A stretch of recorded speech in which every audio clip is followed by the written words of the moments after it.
Hola a todos. Welcome back to Cubanita News. This is Brianna Cespedes, and I'm excited to be back here again with episode 2.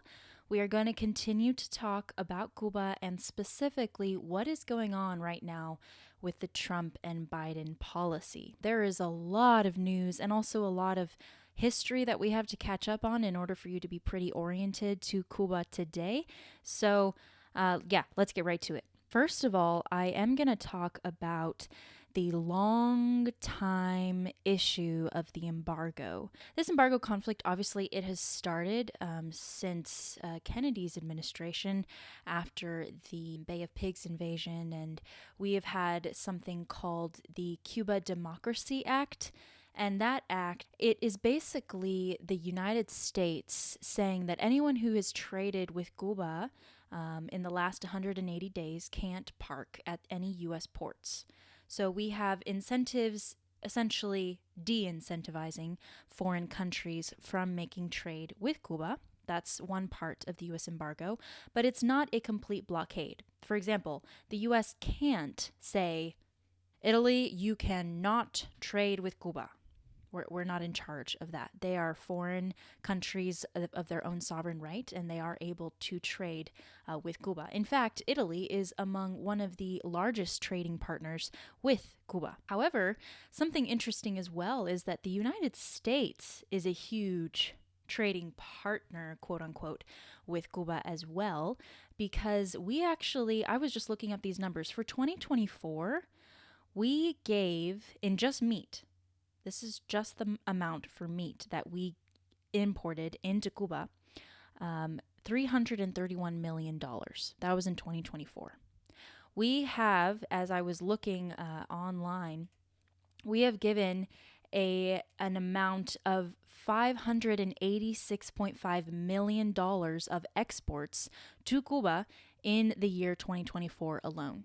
So it's interesting because I'm sure that maybe your understanding was like mine, where it was essentially like, oh, no trade whatsoever with Cuba. That is for a lot of companies within the United States. However, the United States is providing a huge amount of production and products for the Cuban people. So, interesting fact there, and that's really important when we are going to be talking about the different policies between Trump and Biden. Now, I could go all the way back. I could go back to Obama, right? When President Obama eased a lot of restrictions, he was trying to get closer to Cuba because he believed that the best way to reach Cuba and to help the people experience freedom was to actually enhance trade between the governments. Now, every single president and administration has had a different idea of this. We have congressmen that have very, very different ideas. Even amongst the Cuban American population, if you talk to a Cuban American in Miami, they'll probably say embargo's good. If you talk to a Cuban in Spain, they'll probably say it's bad. So it really depends on who you're talking to, what generation you're in. There's a lot of different ideas when it comes to this embargo. Now, something interesting is Trump. He had a completely opposite view than Obama did, and his essentially was to hardline on Cuba. So Trump has maintained a very as they say, harsh or hardlining towards the Cuban government, providing essentially no extra amenities on top of what we already do. So he did a lot of things. For example, he reduced travel abilities, like stopping the cruise ports from actually being able to go over there. He also did ban like U.S. flights. He suspended private charters. He was not working with the banks at all. So he really added a lot of restrictions, and then he actually did as well put Cuba on the state sponsors of terrorism list, which is a very important list because this is what we're going to see between both of the administrations, between both Trump and Biden, that there's a lot of policy when it comes to this and what it affects. So Cuba is, if it is on the state sponsor of terrorism list, then it is included with those other terrorist groups, for example, in the Middle East. And the reason that Trump says that they should be included on this list is for reasons such as this. He says the Cuban regime has long supported acts of international terrorism. We call for the regime to end its support for terrorism and to stop providing food, housing, and medical care to foreign murderers, bomb makers, and hijackers, while Cubans go hungry and lack access to basic medicine. So Trump put Cuba on that, and since then, Cuba has been fighting to get off of that list. Interestingly enough, if we move into Biden's administration, we expected, I think Americans in general, I know I did, Cuban Americans, we were expecting Biden to ease restrictions, which he did, but it took him a really long time. So during his administration, we did not see any Cuba policy change whatsoever until we saw 2023. Then he actually included the three places, Nicaragua, Cuba, and Haiti, on this restricted list, where essentially, because there were such huge influxes of illegal immigrants coming into our country, he said, okay, we're capping it now, 30,000 per month, and they're going to get deported back to Mexico even before they can go through an asylum claim. So this was an interesting and actually one of the most stringent immigration policies of a Democratic president. So it was very interesting for President Biden to have made this decision. I think he was quite overwhelmed with the border issue and with the influx of so many immigrants. And in fact, in Cuba's history, it was the largest numbers that we have seen of immigrants from Cuba into the United States since the takeover of Fidel Castro. So, as I said before, we saw more than 3 million leave in 2 years, and it was just crazy. I think President Biden made this decision, which was odd for a Democratic president to do, but he did because of the huge influx, specifically from these countries, Nicaragua, Cuba, and Haiti.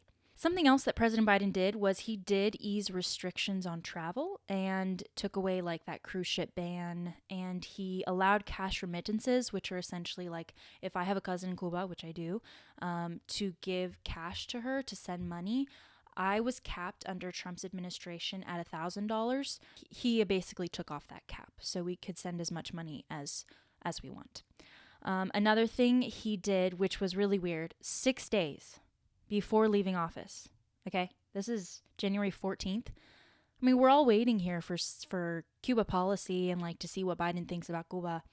And then literally 6 days as one of his last things, he agrees to the Vatican deal, which was happening where basically the Vatican Pope Francis was trying to get prisoners released from Cuba, the political prisoners of 11 Julio, which you got to listen to my last episode to be knowledgeable about that. It's only a 7-minute long episode. You can do it. The Vatican Council, basically, they put forward a deal to help the United States and Cuba to come to an agreement about releasing 553 political prisoners. So Biden, 6 days before he gets out, says, okay, deal. And he takes Cuba off of the state sponsors of terrorism list. He also he waives the Title III Helms-Burton Act, which essentially that Title III Helms-Burton Act allows for people like me, Cuban Americans or Cuban exiles, to actually sue the government or any other entities that are gaining money from the land that we owned in Cuba before the revolution. So he rescinded that, and then he also rescinded the Cuba restricted list, which President Trump's administration came up with, which was a specific list of all different types of ministries and companies and hotels and everything that were directly linked to the Cuban government.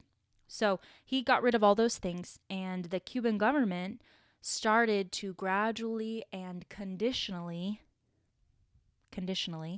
pay attention to that word, release political prisoners. Now, mind you, most of these prisoners are from 11 Julio, which they were literally just protesting for conscience and something we would see as completely legal. They were all being imprisoned and they're being tortured and who knows what else. They are not really supposed to be in there in the first place. However, they are, and they have been there since 2021. Now, the Cuban government is conditionally releasing these prisoners, so 180 of them so far. Actually, I think that's the total, because you'll find out in a couple minutes.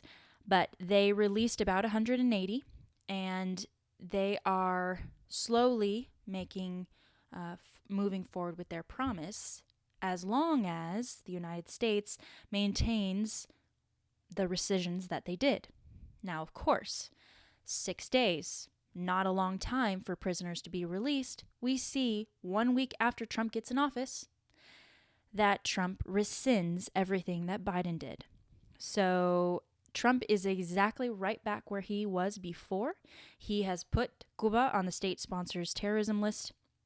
He, along with Marco Rubio, which is a Cuban American that is very hard-lined against the Cuban government, he wants no money going to the Cuban government. So he is extremely hard-lined on this, and he is happy to take away the easements that President Biden put forward. So it looks like we are back where we started with Trump, or actually with President Biden since 2023, because President Biden didn't do too much in his administration for Cuba, so or to ease things with Cuba. So it looks like the Trump administration is very hardlined and will continue to be, because they see that as the best way to actually helping the Cuban people, to make sure that this government is not gaining any money. So I would be very curious about all of y'all's understanding and also your opinions on the embargo and what you think about it, whether or not we should continue having the Cuba Democracy Act, where the U.S. is incentivizing countries to not trade with Cuba, because I believe that what I've heard from this side of the argument is that essentially we want to choke out the regime. And by doing that, we are actually serving the Cuban people, because these Cuban people are going to continue to be oppressed and taken down because this government thrives, and only a few people are actually getting meat. As I've told you before, there is no meat in Cuba. Well, apparently there's $331 million of meat being exported and imported into Cuba, but who are the people that are benefiting from that? There's only a few.